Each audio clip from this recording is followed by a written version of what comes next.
mungkin kembali kami perlu menegaskan terkait dengan indeks kerawanan pemilu, di mana indeks kerawanan pemilu dibangun dengan metode data, dengan melihat bagaimana situasi kondisi yang ada di daerah, proses pengumpulan datanya berjenjang, dilakukan dengan diskusi berbagai ahli dan para penggiat pemilu yang ada di kabupaten kota dan di provinsi. Jadi secara metode itu dilakukan dari bottom up untuk melihat bagaimana situasi kondisi yang ada.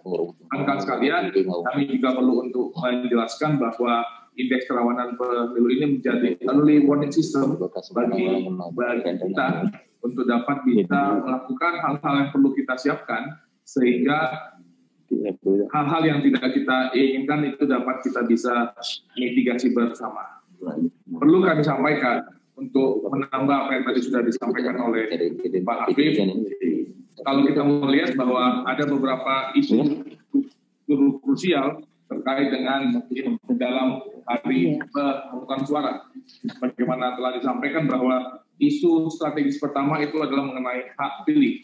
Masih ada waktu dari hari Senin dan hari Selasa bagi kita semua, bagi KPU, Bawaslu, serta Dukcapil untuk segera melakukan proses updating perekaman KTP-L bagi yang belum memiliki KTP-L ataupun yang belum melakukan perekaman.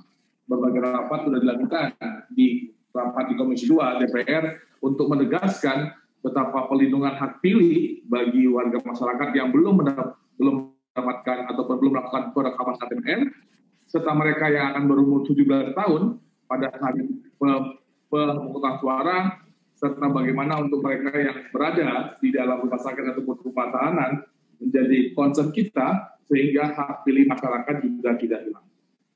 Hal yang kedua terkait dengan jaringan internet, sebagaimana tadi sudah disampaikan, ada 81 daerah kabupaten kota yang memiliki rawan tinggi dan ada 180 yang rawan sedang. Kembali kami Bawaslu menegaskan mengenai penggunaan Sirekap dalam proses rekapitulasi, bahwa rapat Komisi 2 telah mensepakati bahwa proses rekapitulasi secara berjenjang dilakukan secara manual, dan Sirekap merupakan alat bantu dalam proses rekapitulasi.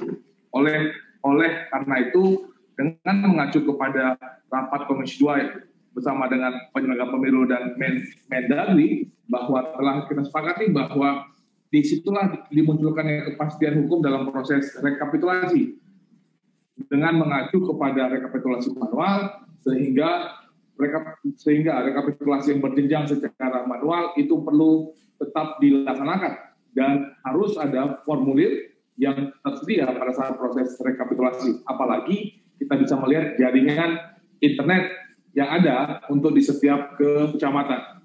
Bapak Ibu sekalian, sebagai penutup perlu untuk kami laporkan bahwa sampai dengan tanggal 5 Desember 2020 Bawaslu telah melakukan kajian terkait dengan 738 tautan atau URL yang kami terima, baik dari Kominfo ataupun dari laporan masyarakat, dan dari 738 tautan tersebut, 220 tautan telah kami ajukan untuk di take down.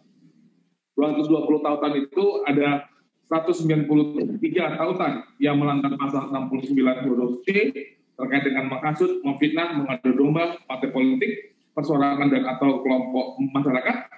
Ada 15 tautan yang melanggar pasal 69 huruf B terkait dengan menghina seseorang, agama, suku, ras, golongan, paslon dan atau partai politik. Ada 10 tautan yang melanggar pasal 62 PKPU 13/2020 dan ada 2 tautan yang melanggar pasal 28 Undang-Undang ITE. Hari ini sampai dengan hari Selasa merupakan masa tenang. Oleh karena itu kembali kami mengingatkan kepada seluruh paslon untuk tidak mempergunakan waktu masa tenang untuk melakukan kampanye baik di media sosial maupun melakukan melalui pertemuan tatap muka.